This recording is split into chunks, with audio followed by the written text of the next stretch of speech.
तो आप ये देख सकते हैं, ये एक बार फिर से तस्वीरें लगातार हम आपको दिखा रहे हैं जहां की उनका विधिवत स्वागत किया जा रहा है। वो कार्यभार संभाल रहे हैं और हमारे साथ हमारे सहयोगी संवाददाता नितेंद्र सिंह इस वक्त मौजूद है। नितेंद्र, ये तस्वीरें हम देख रहे हैं और दर्शकों को दिखा रहे हैं, काफी महत्वपूर्ण ये जिम्मेदारी देश के स्वास्थ्य को लेकर जो उनके कंधों पर दिया गया, कैसे देखते हैं? देखिए, अभी पदभार ग्रहण कर रहे हैं स्वास्थ्य मंत्री डॉक्टर हर्षवर्धन। अब से थोड़ी देर पहले वो साइकिल से मंत्रालय पहुंचे हैं और ये पहली बार ऐसा हुआ है कि उन्होंने एक संदेश देने की कोशिश की कि अगर आप साइकिल चलाते हैं, वॉक करते हैं, तो न केवल स्वास्थ्य आपका ठीक रहेगा बल्कि पर्यावरण की दृष्टि से भी बहुत अहम है। और इसका एक संदेश देने की उन्होंने कोशिश की है और अभी पदभार ग्रहण कर रहे हैं। उनको सेक्रेटरी और एडिशनल सेक्रेटरी उनको फूल मालाएं वगैरह दे रहे हैं। तो निश्चित तौर पे एक अहम मंत्रालय है। खासतौर पे प्रधानमंत्री नरेंद्र मोदी का जो एजेंडे में स्वास्थ्य काफी ऊपर है और जिस तरह से आयुष्मान भारत की स्कीम चल रही है और कार्यक्रम जो चल रहा है बड़े पैमाने पर, उसको और एक्सपेंशन करने की बात हो रही है, जिसमें तकरीबन 50 करोड़ लोग को इसका लाभ, बीमा का लाभ मिलने वाला है और लगातार इसका लोग लाभ उठा रहे हैं। तो इसको पूरे बेहतर तरीके से और लागू किया जाए, इसकी चुनौती इनके सामने होगी। दूसरी जो सबसे बड़ी बात है कि अभी एमसीआई का जो इशू है उसको लेकर के भी बड़े कदम उठाए जाने हैं। बाकी तो ऐसे ही बताया जा रहा है कि 100 दिन के जो एजेंडे में जो दवाओं की कीमत कम करने की बात हो रही है, जिसमें जो मार्जिन होता है दवाओं का वो 30% से ज्यादा ना हो, एक अहम ये फैसला होने वाला है। और जब स्वास्थ्य मंत्री आज अधिकारियों के साथ अभी बैठक करेंगे तो उनके सामने ये प्रेजेंटेशन पेश किया जाएगा। इसके अलावा और भी जो गैर संचारी रोग हैं, जो नॉन कम्युनिकेबल डिजीज है, जो बढ़ती जा रही हैं, उनके प्रति एक बड़ा अभियान चलाने की कोशिश होगी। लोगों की स्क्रीनिंग की बात हो रही है कि उनकी डायबिटीज की और ये तमाम हार्ट से रिलेटेड प्रॉब्लम है, उनके कैंसर की जो बड़ा इशू है, उन तमाम मुद्दों को कैसे टैकल किया जाए, ये सबसे बड़ी चुनौती है। तो इस तरह के आगे आने वाले दिनों में डॉक्टर हर्षवर्धन के सामने चुनौती रही, चूंकि खुद वो ईएनटी के डॉक्टर हैं, आंख कान नाक गला रोग विशेषज्ञ हैं। इसके पहले भी वो स्वास्थ्य मंत्रालय की जिम्मेदारी संभाल चुके हैं, तो बखूबी उनको पता है। पोलियो में भी बड़ा उनका अभियान रहा है, बड़ा विशेष योगदान रहा है। तो निश्चित तौर पर उनके अनुभवों का लाभ मंत्रालय को मिलेगा। और आज जब तमाम जो एडिशनल सेक्रेटरी और ज्वाइंट सेक्रेटरी और सेक्रेटरी जब प्रेजेंटेशन देंगे तो बताएंगे कि मंत्रालय में कौन कौन से अहम मुद्दे अभी चल रहे हैं, कौन से कार्यक्रम चल रहे हैं, योजनाएं चल रही हैं और आगे उसको कैसे विस्तार दिया जाए, इसको लेकर के एक बिल्कुल। और नितेंद्र, आप जिस बात का जिक्र कर रहे हैं कि आयुष्मान भारत योजना बहुत महत्वाकांक्षी योजना है, 50 करोड़ की जो आबादी है पूरे देश की, उसको इसमें कवर किया जाना है। ये एक तो बहुत बड़ी चुनौती है कि किस तरह से सबको स्वास्थ्य लाभ मिले। और दूसरी नितेंद्र, हम ये भी जानते हैं और आपने भी कई रिपोर्ट्स में ये कहा भी है कि पूरे देश में जो डॉक्टर्स की जो कमी है वो कहीं ना कहीं एक बहुत बड़ी समस्या है। और खासकर शहरों की तो बात तो छोड़ी, जो ग्रामीण इलाकों में जो डॉक्टर्स की कमी है वो अपने आप में एक बहुत बड़ी समस्या है। ये भी कहीं ना कहीं आज जब मीटिंग होगी उनकी सेक्रेटरी के साथ और बाकी अधिकारियों के साथ, इस पे भी चर्चा होने की एक उम्मीद की जा सकती है कि किस तरह से ग्रामीण इलाकों में भी अच्छे डॉक्टर्स जाएं ताकि वहां भी स्वास्थ्य सेवाएं जो है वो पहुंच सके। जी बिल्कुल, इसके लेकर के एक बड़ा प्रस्ताव है जो 100 दिन के एजेंडे में है कि हेल्थ एलाइड सर्विसेज की बात हो रही है कि डेडिकेटेड सर्विस हो हेल्थ एक्सपर्ट की, जो इस पे काम करे। और उनके लिए जैसे रेलवे में रेलवे के ऑफिसर होते हैं या फॉरेस्ट में होते हैं, डिपार्टमेंट होते हैं, या फिर जो रेवेन्यू सर्विस में होते हैं तो वो उनके एक्सपर्ट होते हैं। तो इसी तरीके से एलाइड हेल्थ सर्विसेज की बात हो रही है जो 100 दिन के एजेंडे में भी है। जैसा मैंने बताया कि अब से थोड़ी देर बाद जब सेक्रेटरी उनको प्रेजेंटेशन देंगे तो वो ये तमाम मुद्दे यहाँ इसको रखा जाएगा, इसको कैसे आगे बढ़ाया जाए। ये बहुत लंबे अरसे से स्वास्थ्य मंत्रालय में मांग होती आ रही है कि विशेषज्ञों की जरूरत है ताकि उस समस्या को बहुत बेहतर तरीके से वो समझते हैं और उसके समाधान के लिए आगे बढ़ते हैं। तो निश्चित तौर पे, और जो पिछली 5 साल की सरकार रही है एनडीए की, उसमें मेडिकल कॉलेज की संख्या बढ़ाई गई है। प्रधानमंत्री ने 3 लोकसभा क्षेत्र पर 1 मेडिकल कॉलेज की बात की थी, जो 72 मेडिकल कॉलेज के अप्रूवल मिल चुका है। तो उसमें जो स्टूडेंट पढ़ रहे हैं तकरीबन 15,000 एमबीबीएस और उसके बाद एमडी के स्टूडेंट बढ़ रहे हैं। तो निश्चित तौर पे उससे जो डॉक्टरों की कमी है उसको दूर किया जा सकता है। और आगे 5 साल में वो जो डॉक्टर जो मेडिकल कॉलेज बनकर तैयार हुआ और जो सीटें बढ़ी हैं उसके बच्चे पढ़ करके जब बाहर निकलेंगे तो आगे 2-3 सालों में उस कमी को दूर किया जा सकता है। और ये एक बड़े एजेंडे के रूप में है। सरकार की जो ह्यूमन रिसोर्स है उसको कैसे ज्यादा से ज्यादा संख्या में लाया जाए ताकि जो ग्रामीण इलाकों में जो आयुष्मान भारत की तरफ जो हेल्थ एंड वेलनेस सेंटर है उसमें जो प्रोविजन है नितेंद्र, हम देख सकते हैं कि वो कुछ संवाददाताओं को संबोधित कर रहे हैं, हम उनको पहले सुनते मोदी हैं। जी के आशीर्वाद से मुझे स्वास्थ्य मंत्रालय में निर्माण भवन में देश के लोगों की सेवा करने के लिए, उनके स्वास्थ्य की चिंता करने के लिए, उनके स्वास्थ्य की रक्षा करने के लिए स्वास्थ्य एवं परिवार कल्याण मंत्री के रूप में एक महत्वपूर्ण जिम्मेदारी मिली है। मैं इस अवसर पर सबसे पहले अपने प्रधानमंत्री नरेंद्र मोदी जी का और अपने पार्टी के अध्यक्ष श्री अमित शाह जी का हृदय की गहराइयों से धन्यवाद भी करना चाहता हूं, अभिनंदन भी करना चाहता हूं, आभार भी प्रकट करना चाहता हूं। प्रधानमंत्री जी को देश के हित में जो ऐतिहासिक विजय मिली है उसके लिए देश की जनता का धन्यवाद भी करना चाहता हूं। मैं बहुत सौभाग्यशाली हूं कि मुझे इससे पहले प्रधानमंत्री जी ने 3 महत्वपूर्ण विभागों की जिम्मेदारी पिछले 5 सालों में दी। Science and technology, ministry of earth sciences और पिछले 2 साल में ministry of environment, forest and climate change. और आज भी स्वास्थ्य एवं परिवार कल्याण मंत्रालय के साथ साथ उन्होंने मुझे साइंस एंड टेक्नोलॉजी की और मिनिस्ट्री ऑफ अर्थ साइंसेस की जिम्मेदारी दी है।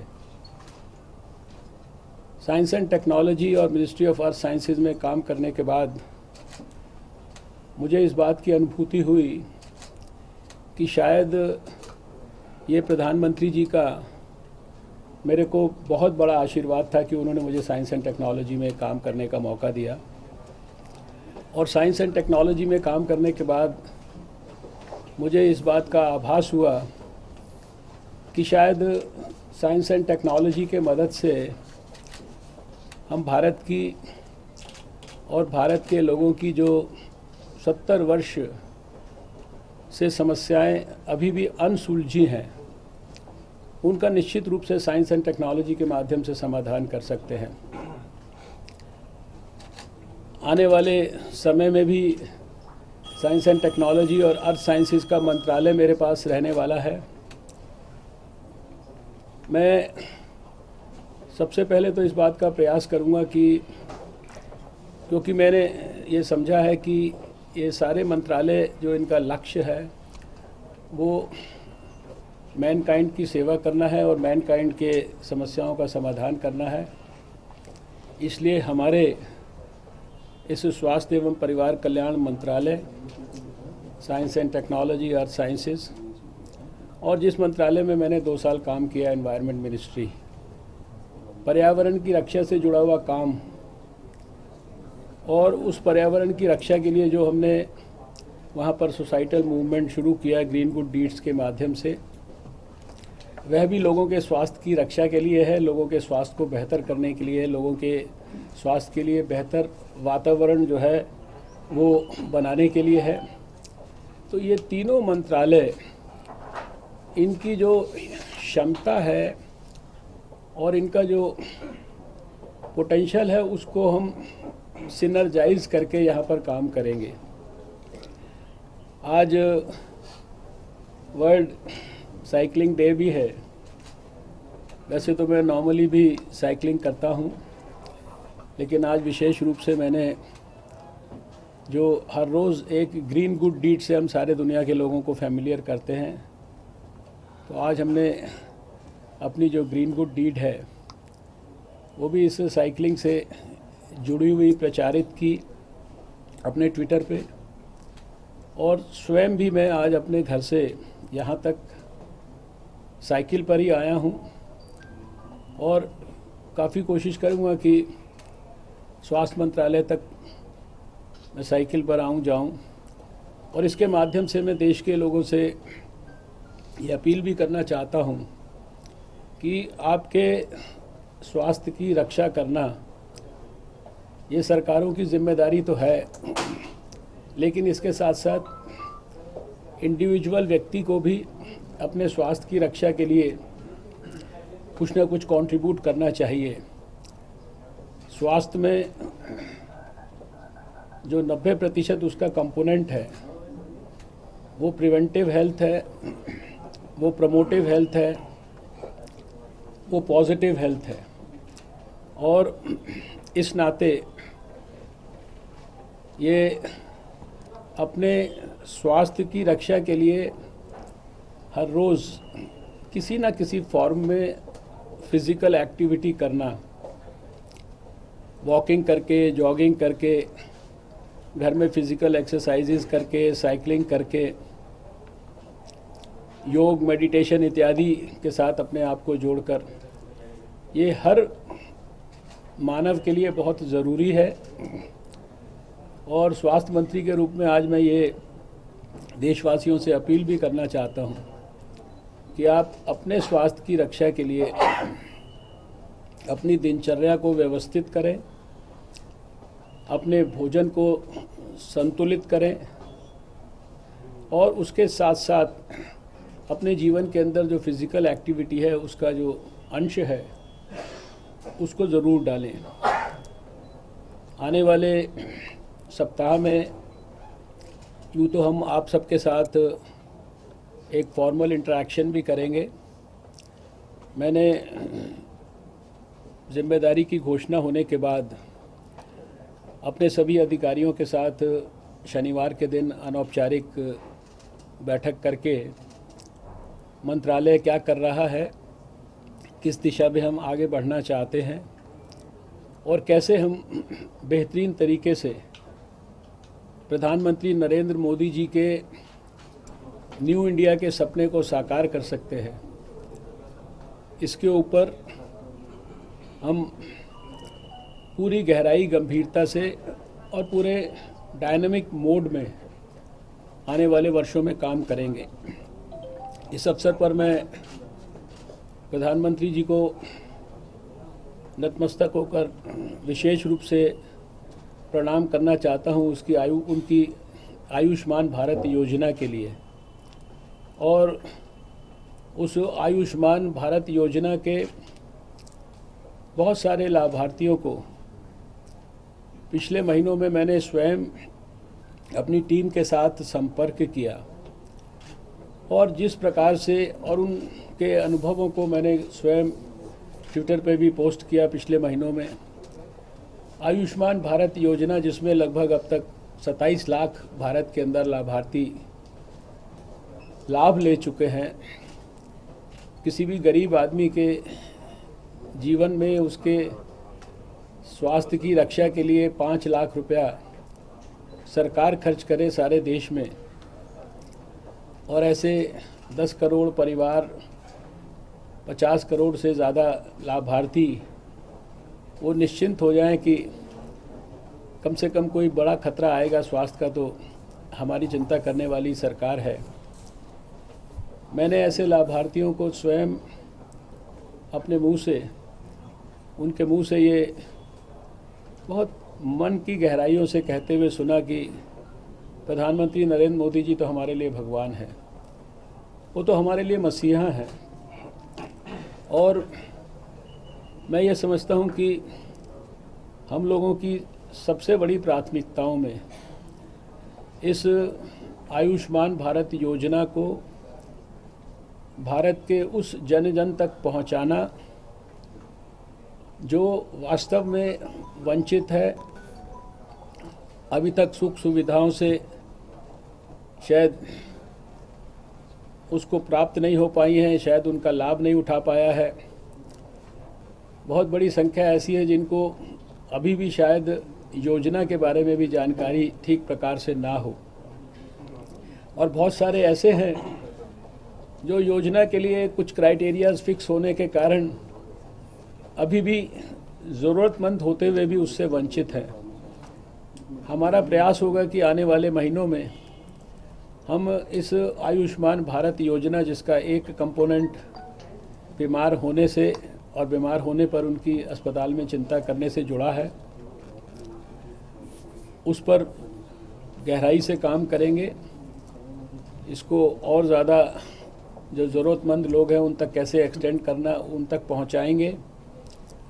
और उसके साथ साथ कैसे इसकी इंफॉर्मेशन, नॉलेज, और फिर अभी जैसे 15-16 हज़ार अस्पताल इसके साथ जुड़े हैं, और ज़्यादा अस्पतालों को इसके साथ हम जोड़ पाएँ, ये सारी चीज़ों पर बृहद तरीके से काम करेंगे। मैंने जो शनिवार को फीडबैक लिया उसके आधार पर मुझे जानकारी मिली है कि अभी देश में 5 सरकारें ऐसी जहां शायद ये योजना अभी लागू नहीं हुई है। उसमें हमारी दिल्ली की सरकार है, वेस्ट बंगाल की सरकार है, तेलंगाना, आंध्र प्रदेश और उड़ीसा की सरकारें हैं। मैं सोचकर आया हूं कि मैं आज ही इन 5 सरकारों के मुख्यमंत्रियों को पत्र भी लिखूंगा और प्रयास करूंगा कि उनसे टेलीफोन पे बात करूं और उन्हें कन्विंस करूं कि देश के व्यापक हित में, मानवता के व्यापक हित में और इन 5 स्टेट्स के लोगों के व्यापक हित में और उनके स्वास्थ्य की रक्षा के लिए, वो भी प्रधानमंत्री नरेंद्र मोदी जी की जो PM जय योजना है, आयुष्मान भारत योजना है, इसके साथ जुड़ें।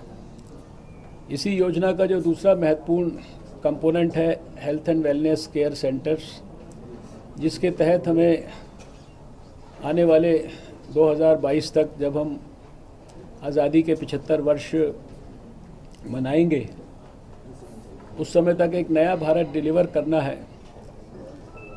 प्रधानमंत्री जी का सपना है कि तब तक देश में 1.5 lakh health and wellness centres ये क्रिएट होने चाहिए। मुझे जानकारी मिली है कि 16-17 हज़ार अभी क्रिएट हुए हैं, लेकिन इनको भी हम और गहरा करेंगे और इनमें जहां बच्चों के लिए, माताओं के लिए, बुज़ुर्गों के लिए, सब प्रकार के समाज के हर आयु के लोग जिनको तरह तरह की बीमारियां होती हैं, उनको जहां वो सारी सुविधाएं मिले, उसके साथ साथ जो मैंने शुरुआत जहां से की थी, प्रिवेंटिव और प्रोमोटिव हेल्थ और इससे जुड़ा हुआ जितना भी हेल्थ एजुकेशन है, वो देश के लोगों को इन 1.5 lakh health and wellness centres के माध्यम से व्यापक पैमाने पर मिल पाए। इसके लिए भी हम लोग एक वृहद अभियान चलाएंगे और इस आयुष्मान भारत योजना के माध्यम से हम चाहते हैं कि भारत में स्वास्थ्य का एक बड़ा जन आंदोलन विकसित होना चाहिए, जो मुझे पूरा विश्वास है कि विकसित होने की दिशा में बढ़ रहा है। उसमें अभी बहुत कुछ करना बाकी है, लेकिन भारत के लोगों के ऊपर मुझे पूरा विश्वास है। अगर भारत से चेचक को भगा सकता है, पोलियो को जड़ से भगा सकता है, तो भारत सारी दुनिया के सामने हेल्थ फॉर ऑल के गोल को भी अचीव करके दिखा सकता है। इंफ्रास्ट्रक्चर के इम्प्रूवमेंट के लिए भी मेरी प्राथमिकता होगी कि जो 21 एम्स जिन पर काम शुरू हुआ है, इनको समयबद्ध तरीके से हम पूरा करें, उसकी ठीक से मॉनिटरिंग करें। अभी मैंने, आपने देखा कि एक फ़ाइल साइन किया है, इसमें और आने वाले समय में जो 82 के अलावा और नए 75 मेडिकल कॉलेजेस, यानी कुल मिलाकर लगभग 152 के करीब मेडिकल कॉलेजेस, इनके यानी मेडिकल कॉलेजेस की संख्या का एक्सपेंशन, मेडिकल कॉलेजेस की मेडिकल एजुकेशन की क्वालिटी में इम्प्रूवमेंट, ये सारी चीज़ों को भी बड़े पैमाने पर हम लोग आने वाले समय में एक आंदोलन के रूप में लेंगे। दिल्ली